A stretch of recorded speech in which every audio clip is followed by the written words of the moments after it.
اور خاص طور پر حضور صلی اللہ علیہ وسلم اپنی زندگی میں کیوں اتنا سفر کرنا پڑ گیا کہ جبکہ وہ خدا تعالیٰ کے بندے تھے؟ ہاں، یہ خدا تعالیٰ کا ہمیشہ سے قانون چلا آ رہا ہے، سنت ہے۔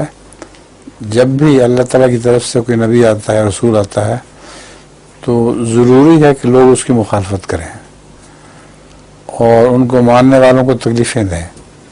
اس کے نتیجے میں جو خالص ایمان والے ہوں وہ اس مصیبت کو برداشت کر کے پھر بھی گزر کے جاتے ہیں۔ تو سچے لوگ صرف رسولوں کے گرد اکٹھے ہوتے ہیں، اس کے جزا تو اللہ تعالیٰ دے گا ان کو، مگر جتنا بڑا رسول ہے اتنی اس کو زیادہ دکھ دیے جاتے ہیں۔ حضرت صلی اللہ علیہ وسلم کو دیکھو، کتنے بے شمار دکھ دیے گئے۔ وہ اس لیے نہیں تھے کہ اللہ تعالیٰ ناراض تھا، بلکہ اس لیے کہ اللہ تعالیٰ کو زیادہ پیارے تھے۔